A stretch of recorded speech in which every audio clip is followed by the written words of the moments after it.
Aktivni, razgibani, nasmejani tudi v tretjem življenjskem obdobju je geslo novega študijskega leta Univerze za tretje življenjsko obdobje, ki ga v mesecu oktobru ponovno pričenja MOCIS, Center za izobraževanje odraslih v Slovenj Gradcu.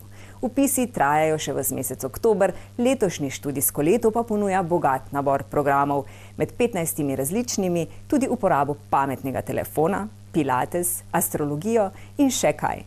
Za uvod v študijsko leto pa so v goste povabili svetovnega popotnika Zvoneta Šerugo.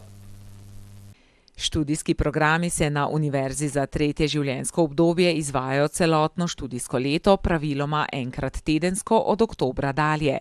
Vsak posameznik se lahko v študijski program vpiše pred pričetkom izvajanja ali po prvem srečanju, obiskuje pa lahko več programov hkrati.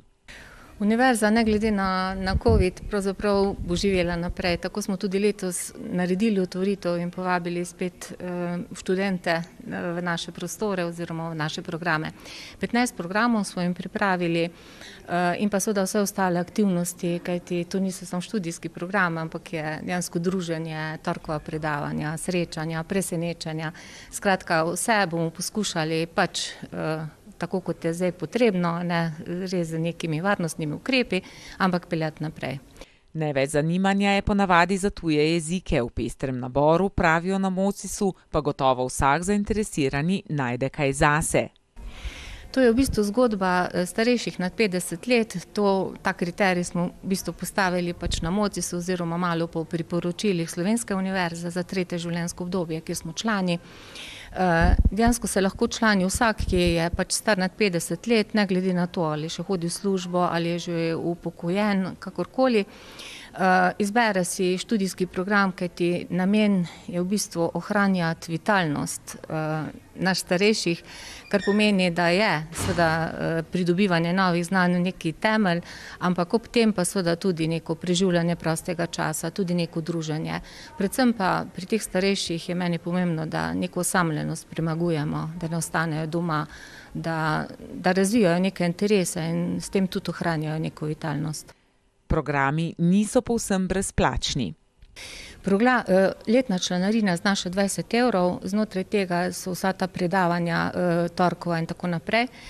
Drugače sami študijski programi so pa plačljivi, cene so res zminimalizirane, tako da res poskušamo, pa še na obroke damo, tako da jaz mislim, da ta vidik je pravzaprav skupnimi močmi možno najti rešitev, tako da vedno tudi rečemo, če ima kdo tako finančno stisko, naj pride do nas, pa bomo pogledali, kaj se da narediti.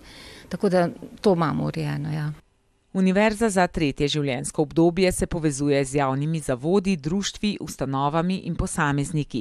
Poleg vsebinsko zanimivih torkovih predavanj so člani aktivni tudi na mnogih drugih področjih. Enkrat tedensko se denimo srečujejo pri petju v skupini. O predstavitvi letošnjega študijskega leta pa so pretekli teden v goste povabili znana svetovna popotnika Romano in Zvoneta Šerugo. Osnovno vprašanje za svetovnega popotnika pa...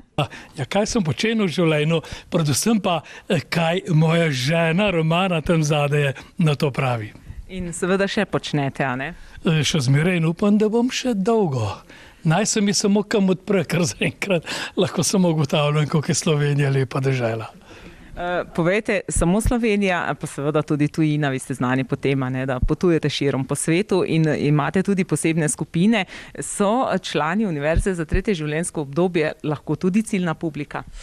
Ne, da so lahko, ampak mislim, da so to moje, jaz vidim tukaj same potencialne stranke, kar včasih recimo 20 in več let tega, ko sem s tem začel, da vodim skupine po teh avanturističnih svojih poteh. Takrat so bili tako 20 do 40 let pa par starejših. Zdaj so pa bi rekel nekako 45 do 65, 70, tudi čez poseže pa par mlajših. Tako da ne me še odpisati. Čemu pa Šeruga pripisuje spremembo življenjskih navad? Takole dve stvari vidim kot prvo. Starejši so mogoče bolj ne, da so bolj prestrašeni, ampak imajo toliko denarja in imajo toliko manj časa, da morajo v tistem času čim več dobiti. In to jim lahko jaz ponudim. Mlajši pa najprej pogledajo, kam je najcenejša avionska karta, po Bookingu bom rezerviral, grem tja in je potem šele vprašanje, kaj se jim bo dogajalo. Udeležence Univerze za tretje življenjsko obdobje druži ustvarjalnost, želja po prijetno in koristno preživetem prostem času v zrelih letih, večina tukaj uresniči tudi dolgo zatrte želje. V Univerzi za tretje življenjsko obdobje sem v dveh funkcijah, oziroma v eni sem članica programskega odbora Univerze za tretje življenjsko obdobje, kjer po najboljši moči in volji in želji sestavljamo program. Jaz sem sicer prvo leto v tem programskem odboru, moje kolegice in predhodnice so že seveda kar veliko več let in imajo več izkušenj, jaz se pa šele uvajam v njihovi pomoči, njim v pomoč. Sama pa obiskujem umetnostno zgodovino in sem izredno vesela. To mi je ena od izbir, ko pravzaprav sem imela vedno ljubezen do tega, pa nikoli časa, da bi še dodatno se s tem ukvarjala ali pa izobraževala. Imam veliko srečo, oziroma imamo v tej skupini, da imamo profesor Marka Košana za svojega mentorja in moram reči, da odkrivam lepote umetnosti z njim, ki je ves predan in ves navdušujoč. Gremo si tudi kaj pogledati na razstavo, tudi čez mejo smo šli in si pogledali Dunaj, Padova in podobno.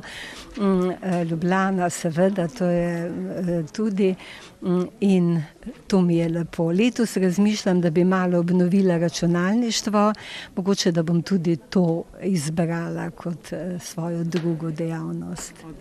Študijsko leto bodo kljub nastalim razmeram ob novem koronavirusu poskusili izpeljati v zastavljenih okvirih, člane pa bodo o morebitnih spremembah tudi sproti obveščali.